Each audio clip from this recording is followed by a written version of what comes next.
Hi, Dr. Bhomik here. So let's be honest for a second. Most people can generate fluent English in about 10 seconds flat. You prompt it, it spits something out, you paste it, and you send it. Job done, right? Well, here's the uncomfortable truth. Fluency is no longer a competitive advantage.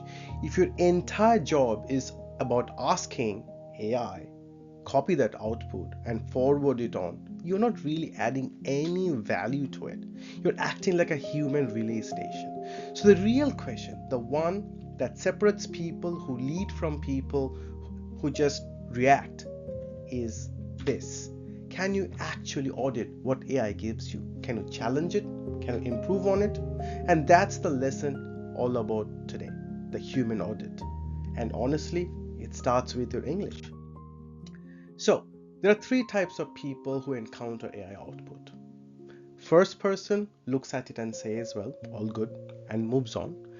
The second person looks at it, hates it emotionally, and rejects it completely without even giving any explanation why. And the third person, the valuable one, looks at it and thinks strategically. The human audit mindset. What's missing from this? What assumption is this making that I haven't checked? And what could actually go wrong in the real world if this result is published?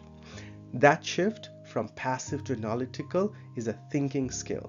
And it's also a language skill, because if your English can't express doubt, nuance, or a gentle criticism, you literally can't do the audit out loud or even in writing.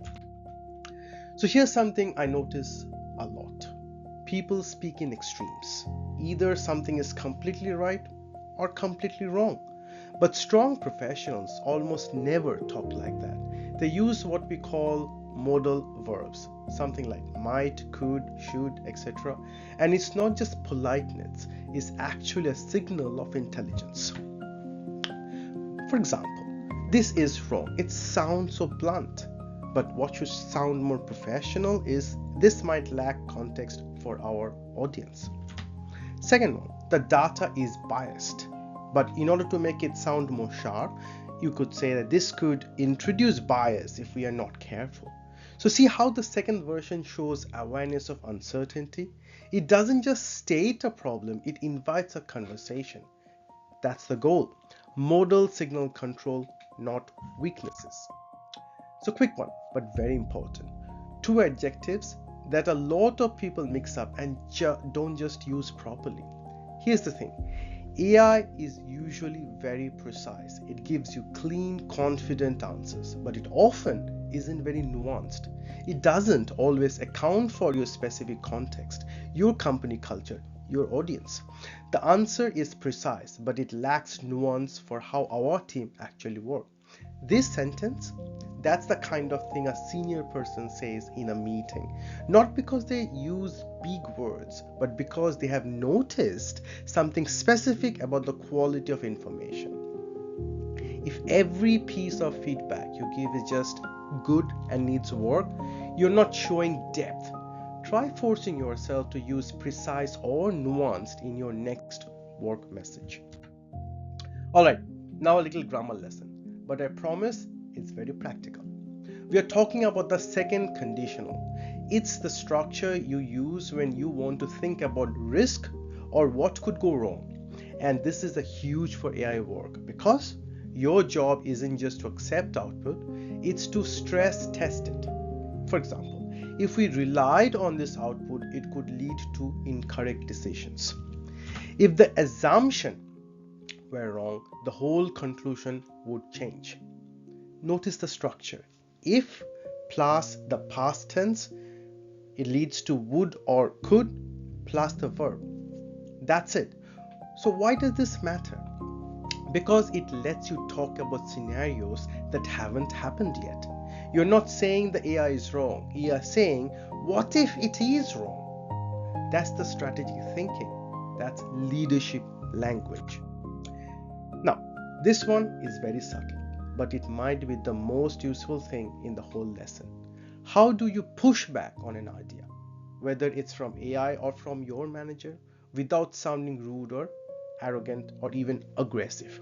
Most people either say stay silent because they don't want conflict, they don't want to fight them with the manager, or they just say the blunt thing and accidentally damage a relationship. For example, it's not correct. Simple. But what would be the professional person would say? That's a valid point, but I would suggest we refine this a bit further. Second one, too passive. Okay, sure, I like it.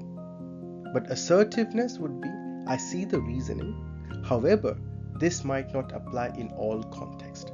So notice the pattern. Acknowledge first, then redirect. You're not dismissing the idea, you're guiding it somewhere better.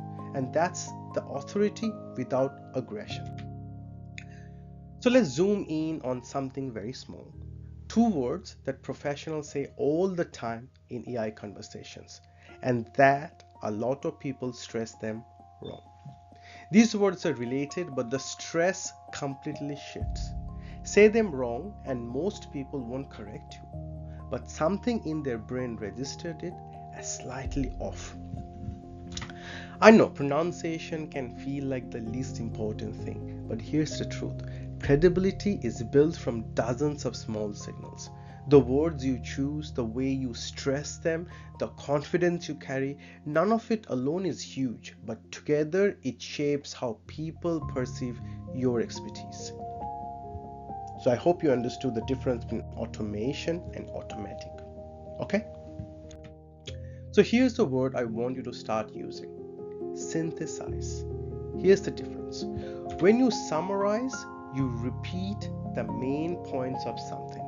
And when you synthesize, you combine information from different sources and draw a new conclusion from them. Now, the other words in the same family are integrate, consolidate, and synthesis.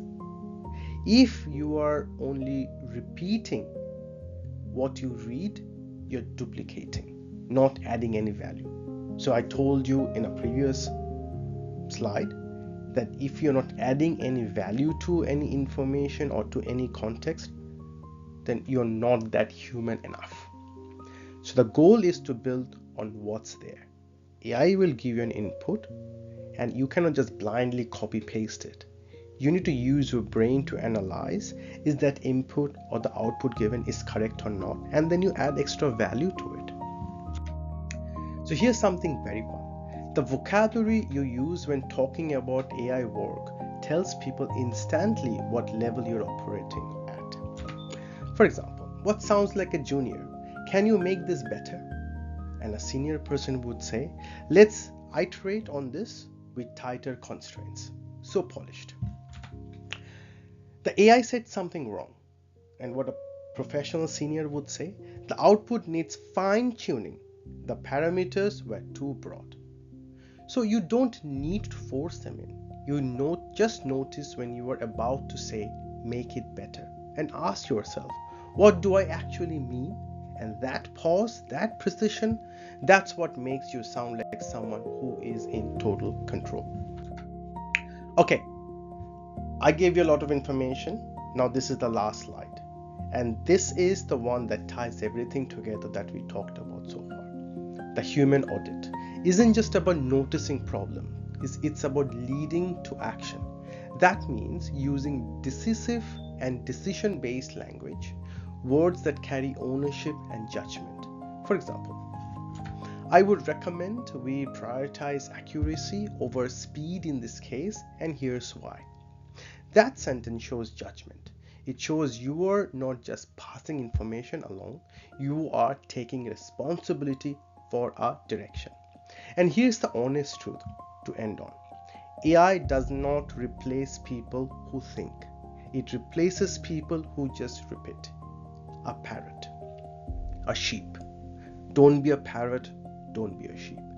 Everything in this lesson, the modals, the conditionals, the vocabulary, the pushback phrases, it all builds toward one thing, being the person who doesn't just consume AI output, but who audits it, improves it, and leads with it. And that's the human audit. If you enjoyed it, like and subscribe, and share it to a friend who might also get benefit out of this. And see you again in the next lesson. Cheers.